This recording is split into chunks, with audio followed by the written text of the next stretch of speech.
Do you remember when 5 unblemished red heifers arrived in Israel on September 15th, 2022? Those red heifers came all the way from a privately owned ranch along the Brazos River in a town called Glen Rose, Texas. Glen Rose, Texas just so happens to be in the path of totality on April 8th, 2024. Welcome to part 4 of things you probably haven't heard about the 2024 total solar eclipse. The 2017 eclipse went through 7 cities named Salem, and the 2024 eclipse is going to go through 7 cities named Nineveh.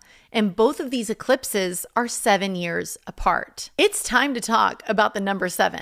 But first, we have a quick Hebrew lesson. Elohim is a plural noun meaning gods or deities in Hebrew. The plurality is important because it validates everything Yeshua said that was recorded in the New Testament. In Revelation chapter 1, verse 8, Yeshua says, "I am the Aleph and the Tav, the beginning and the end, the one who was, the one who is, and the one who is to come, the Almighty." In Genesis chapters 1 and 2, we see Elohim created the heavens, the earth, and everything in them in 6 days. In Genesis 2 verse 3, Elohim blessed the 7th day, making it holy. We're literally 1 chapter and a couple verses into the Bible, and Elohim is blessing the 7th day, making it holy, showing us how significant the number 7 is. We continue to see the number 7 throughout the Word of God. Here are just a few examples in no particular order.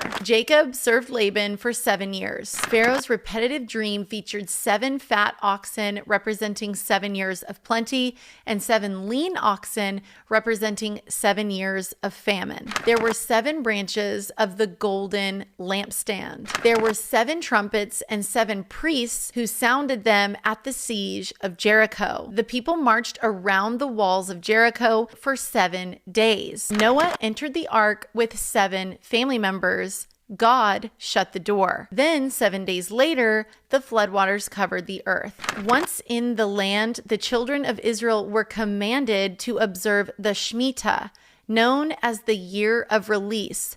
It was a sabbatical year in which all of the land rested for the entire year.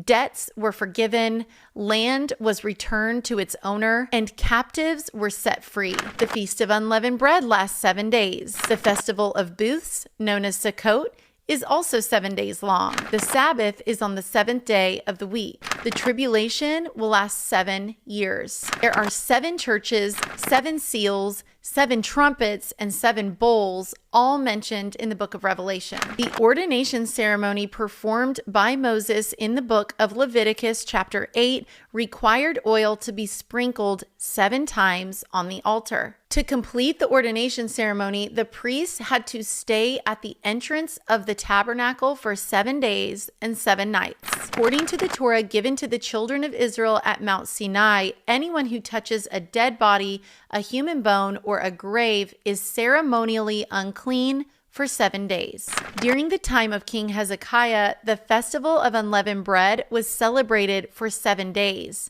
Then the assembly decided to continue celebrating and rejoicing for another 7 days. The dedication of Solomon's temple was celebrated for 7 days. And just after that dedication, the assembly celebrated the feast of Sukkot together for another 7 days. Ezekiel's temple, which many believe will be the 3rd temple, will be cleansed and atoned for 7 days. Now let's get back to the red heifers in Israel. One of them is going to be sacrificed soon, quite possibly this year. One of the motives of the October 7th attack is attributed to the red heifers that were taken from Texas to Israel. Just take a look at this article in CBS News.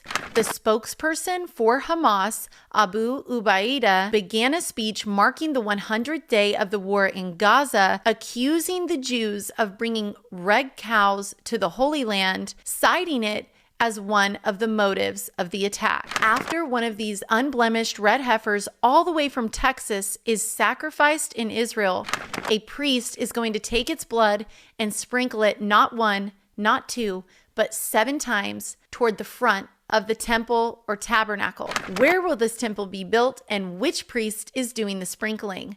My answers might surprise you. Come back for part 5.